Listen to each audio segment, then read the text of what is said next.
Hello everyone, आप सबका स्वागत है मेरे यूट्यूब चैनल ई लर्न आइडिया में।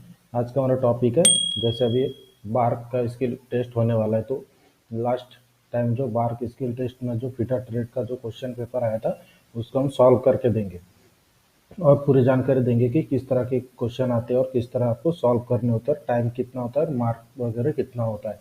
तो यहाँ पर आप देख सकते हैं जो हमारा हेडिंग है, BARC skill test question paper trade fitter fitter trade का बार्क जो स्किल टेस्ट होने वाला है बार्क में, उसका पिछला पेपर है। तो सबसे पहले आपको ध्यान देना है कि जो हमारा पेपर है, पेपर 3 घंटे का होता है। आपको जो पेपर सॉल्व करना है वो 3 घंटे में, मतलब जो प्रैक्टिकल डायग्राम है इस प्रैक्टिकल को कंप्लीट करना है आपको 3 घंटे में।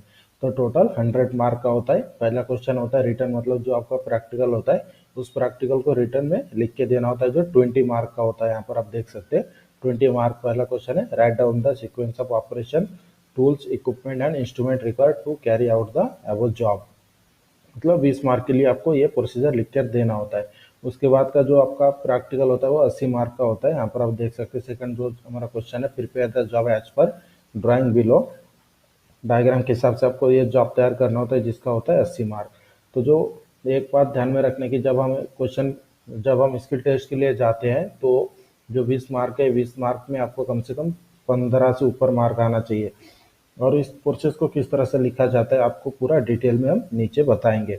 और जब भी आप प्रैक्टिकल करेंगे तो सबसे पहले जैसे डायग्राम में दिया गया है प्रैक्टिकल का, तो डायग्राम को पहले समझ लेना है कि कौन कौन से इसमें टूल्स इक्विपमेंट वगैरह लगने वाले हैं, किस प्रोसेस से आपको जॉब करने के बाद जल्दी जॉब बनेगा, ये सब आपको पूरा जानकारी पहले डायग्राम को देखकर समझ लेना है। तो सबसे पहले डायग्राम में देख लेते हैं कि डायग्राम में क्या क्या दिया है। तो यहाँ पर आप देख सकते हैं जो जॉब है, जॉब 2 पार्ट का है। तो और जॉब की जो लंबाई है, फाइनल लंबाई है 40 मिलीमीटर, दोनों पार्ट की 40 मिलीमीटर है। और इसकी जो विड्थ है, मतलब चौड़ाई चौड़ाई भी दोनों पार्ट का 40-40 मिलीमीटर है। सबसे पहले पूरे डायमेंशन को आपको चेक कर लेना है। ये जो आपको डायमेंशन दिखाई दे रहा है साइड ए, साइड बी है, मतलब जो आपका थिकनेस कितना है 8 mm। बाकी जो साइज दिया गया डायग्राम के हिसाब से आपको पूरा चेक करना है। उसके बाद जैसे पहला क्वेश्चन है, write down the sequence of operation tool equipment instrument. तो इस क्वेश्चन को हम आपको सॉल्व करके देते हैं।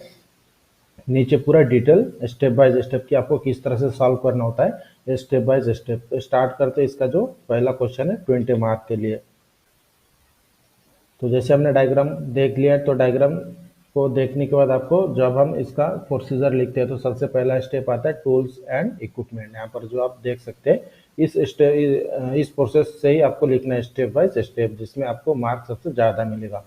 तो सबसे पहला आता है tools and equipment. Tools and equipment में मतलब जो हम जॉब कर रहे हैं उस जॉब में लगने वाले पूरे टूल्स और इक्विपमेंट, और उसके साथ में उसके साइज के साथ आपको लिखना है। जैसे bench vice 100 millimetre, bastard file 300 millimetre, second cut file 300 millimetre, smooth file 300 millimetre, hacksaw frame with blade 300 millimetre, try square 100 millimetre, dot punch 150 millimetre, drill vernier height gauge 300 millimetre, surface plate 300 × 300 millimetre, scriber 150 millimetre, angle plate जिससे हम marking करते हैं 150 × 75 × 100 millimetre. इस तरह से आपको specification के साथ आपको लिखना होता है, मतलब जो हम यूज़ करने वाले हैं और उसका साइज।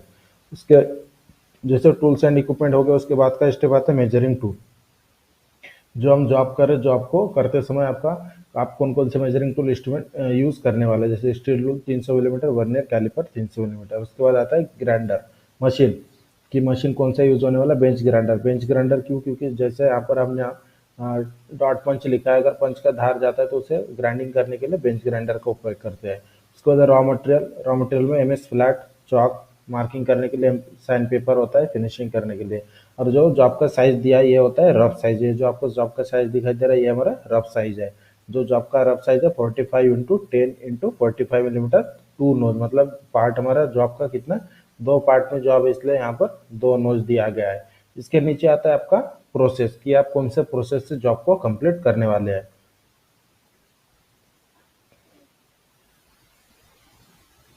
तो यहाँ पर आप देख सकते हैं प्रोसेस में सबसे पहला स्टेप एकदम इसी तरीके से आपको लिखना है एज इट इज, जिस तरीके से हमने लिखा है। सिर्फ इसमें आपको जो साइज दिया गया साइज को चेंज करना है। हमने दोनों पार्ट का मिलाकर एक ही इसमें लिखा है, दो, क्योंकि आपका सिर्फ 3 घंटे का ही पेपर होता है, उसमें ज़्यादा टाइम आपको लिखने में नहीं देना है। इसलिए आपको दोनों जो पार्ट है, दोनों पार्ट का प्रोसेस एक ही इसमें हमने करके लिखा है। जिस तरह से आप नीचे हम आपको सॉल्व करके देंगे तो आपको पता चलेगा कि दोनों पार्ट का प्रोसेस एक साथ में कैसे लिखा जाता है। जब हम ITI का एग्जाम देते हैं तब दोनों पार्ट का प्रोसेस अलग अलग से लिखा जाता है, लेकिन अब हमारा स्किल टेस्ट है, कम समय मिलता है, इसलिए आपको दोनों पार्ट का प्रोसेस एक ही पार्ट में लिखना है। तो स्टार्ट करते हैं। जैसे पहला पॉइंट है, दिए गए डायग्राम के अनुसार रॉ मटेरियल का सिलेक्शन करना है। उसके बाद रॉ मटेरियल को बेंच वाइज में बांध लेना, मतलब ये जो सिलेक्शन है ये आपको रॉ मटेरियल कटा हुआ मिलता है, लेकिन आप जब प्रोसेस लिखते हैं तो इस तरीके से लिखना होता है। रॉ मटेरियल को बेंच वाइज में सेट कर लेना है। उसके बाद स्टील रूल और स्क्राइबर के सहायता से 45x10x45 मिलीमीटर पर मार्किंग करना है। जैसे हमारा जो रफ साइज दिया उसी साइज को लिखना है सबसे पहले। उसके बाद हैक्सा फ्रेम विथ ब्लेड के सहायता से दोनों पार्ट को कट करना है, जैसे 4th नंबर के पॉइंट पे बोला गया है। उसके बाद 5 नंबर का जो पॉइंट है, 45x10x45 मिलीमीटर के पार्ट ए को बेंच वाइज में सेट करना है। मतलब जैसे दोनों पार्ट का सेम साइज है तो पहले एक पार्ट को बेंच वाइज में सेट करना है। उसके बाद का जो प्रोसेस है, बास्टर्ड फाइल के सहायता से फाइलिंग करके और ट्राइस करके सहायता से चेक करते हुए जो आपके चारों साइड 90 डिग्री में तैयार करना है।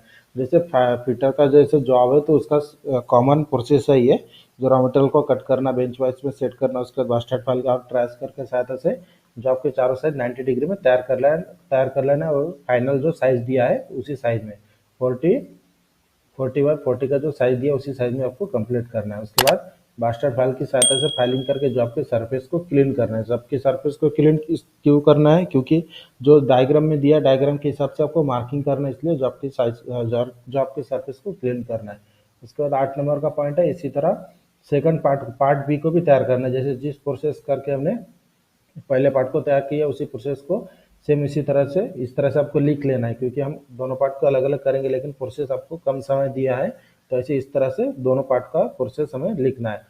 इसी तरह पार्ट बी को भी तैयार कर लेना है। उसके बाद चौक को गीला करके दोनों पार्ट के दोनों सरफेस पर मार्किंग मीडिया लगाना है, क्योंकि जब हमने सरफेस क्लीन कर लिया उसके बाद जॉब का डायग्राम के अनुसार मार्किंग करना है, इसलिए मार्किंग मीडिया लगा लेना है। उसके बाद 10 नंबर का जो पॉइंट है, मार्किंग मीडिया सूखने के बाद दोनों पार्ट को सरफेस प्लेट और एंगल प्लेट पर सेट करके ड्राइंग के अनुसार हाइट गेज की सहायता से मार्किंग करें। जैसे सरफेस मार्किंग मीडिया लगाने के बाद मार्किंग मीडिया जब सूख जाता है उसके बाद सरफेस प्लेट पर और एंगल प्लेट की सहायता से जॉब को सेट करके हाइट गेज की सहायता से आपको एज पर डायग्राम के हिसाब से मार्किंग करना है। उसके बाद का पॉइंट है,